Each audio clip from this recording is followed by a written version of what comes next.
But we gotta switch it up.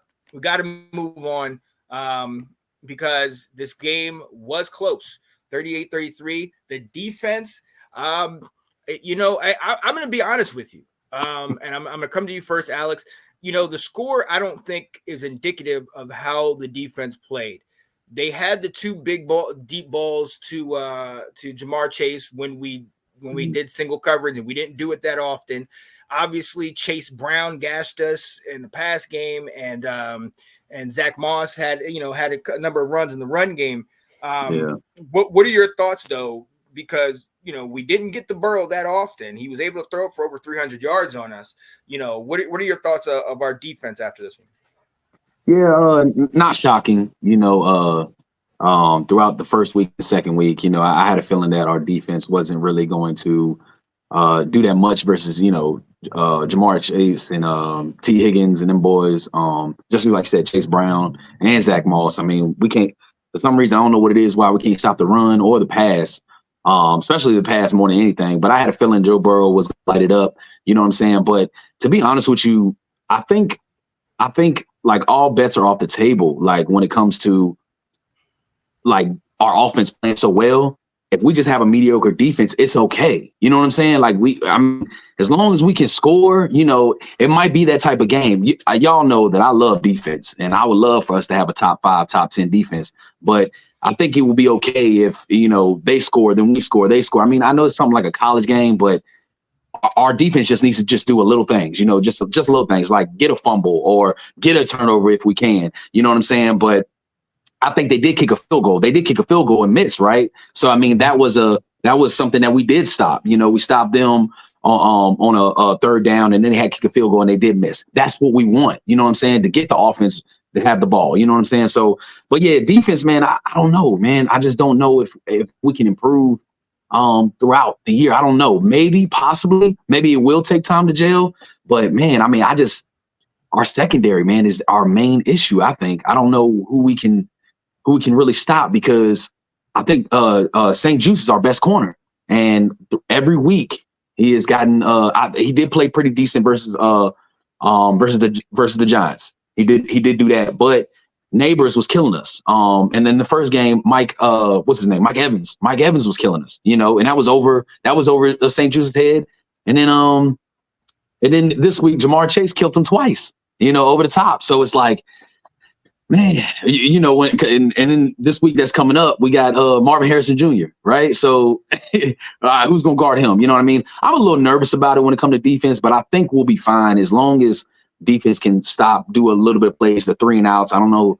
Hopefully we can do a lot more 3 and outs, but I don't know. You know what I mean? But, and not to mention, my bad, not to mention our D tackles. I mean, these guys, Daron Payne and Jonathan Allen, I've been said that they're better pass rushers than they are run stoppers. But they make the most money. These are the most paid D tackles in the league. They got to do more. You know what I'm saying? Because y'all remember before we signed Daron Payne, he had 11 sacks. And then the next year he had 4.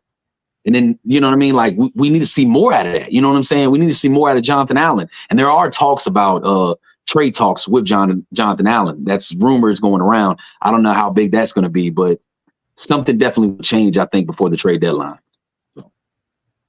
Yeah. Look, so and again, the score, the yardage, all things considered, obviously it doesn't look good as far as he completed 29 passes, over 300 yards, 3 TDs. Right. Chase, all the things we said, you got to stop Chase. He had his, but I'm looking at it, and I mean, for the most part, we kept eyes on Chase. We said, look, let Andrea Lascivious, let him beat us, like Gasecki beat us. Higgins, let those guys beat us. And with the exception of the 2 times that they caught us in single coverage and Chase torched us, with the exception of that, I really feel like it brought new meaning to bend but don't break, because different from before, like last year when it was bend but don't break, where it's just like, please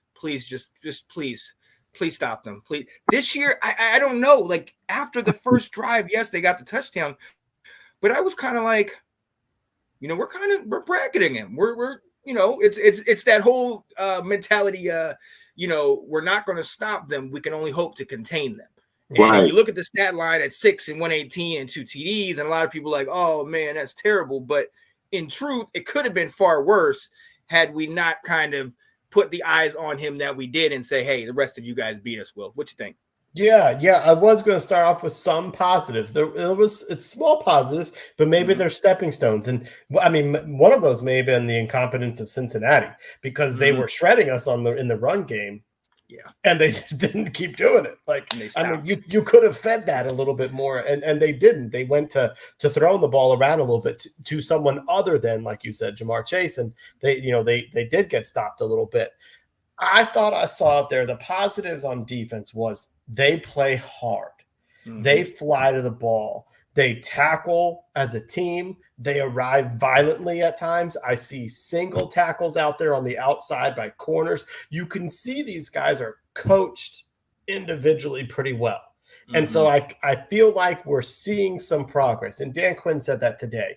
He was like, we're nowhere near where we need to be, but I'm seeing something improve a little bit. But so maybe there's some growth there. You talked about how we didn't go single coverage too often. Now, and the times we did, like Joe Burrow, I got to keep this PG, but he got really excited and just threw it up there, and got touchdowns with it. But it showed that if we change our cover schemes up, we can make plays. Remember, like to that play that Alex was talking about, the missed field goal. The play before that was extremely impactful by Jeremy Chin, who raced over the sidelines. He's the guy who popped Gesicki, so he couldn't catch the ball. That forced them to kick a field goal, and a really accurate kicker missed it. So that is a play by the defense that was, setting ourselves up for success, which was great. But, and it's a big but, we got problems. We got that aren't. I don't know if they can be fixed. Some of them probably. I feel like I'm most disappointed out of our defensive line. We knew our secondary sucked and they were going to get exposed. We knew these 3 games and started in next week, there are wide receivers that are going to get theirs. We know that. But Alex, you said it. What's going on with John and Duran? How about this? If Jared sees this later on, if he's streaming it, well, he's not watching because he'd be commenting. He always likes to talk smack. But he's right when he says, where's Dorrance Armstrong? What has he done? Where's Dante Fowler? I think the two of them got a half a sack. They met at the quarterback to split that sack. But Dorrance Armstrong signed with us because he didn't want to be a reserve rotational player in Dallas. And yet he's not making any of the impact that we thought he would be making. Ab has been harping on these defensive ends and saying he didn't think they were very good, and they're not doing a whole lot out there. And so that's the bigger concern for me. Like you said, we got 2 first-round picks who aren't playing like first-round picks. Troy Aikman was calling them out. We got 2 guys that we paid one pretty good money, and then Dante Fowler is, I go where Dan Quinn goes. Neither one of you are showing up. So that's the part that we need to be fixing. I mean, if you notice, Johnny Newton, this was his highest snap count. I mean, I think to what you were kind of talking a little bit about those rumors, Alex, I think they are grooming him to come in and play in case they need to be replacing someone, or just basically saying, you're either going to produce or I got someone else that can come in. So I think the defensive line is still where I'm most concerned about our defense. And I mean, and honestly, this is kind of part of the course because as we saw, we were looking at some of these guys that we were bringing in, and we kind of had high expectations, but in truth, we were like, these guys aren't, world beaters. These guys aren't guys that are major disruptors. I'll say one thing that I did see that I liked, to Jared's point, is that, there was times when they moved Deron Bain or Jonathan Allen to the edge and had them rush up, from that defensive end position and moving around. I liked it. I mean, it didn't necessarily work all the time at all, but it was good to see that they were trying something new. They're trying to run around and figure out what's going to work. But, I don't think that we could overlook how important those middle 2 linebackers are. Bobby Wagner and Frankie Lavu. I mean, they are flying all over the place. And look, I mean, the entire Ron Rivera era, we did not have linebackers that were balling out like this. This is another game where Frankie Louvu and Bobby Wagner are leading the team in tackles.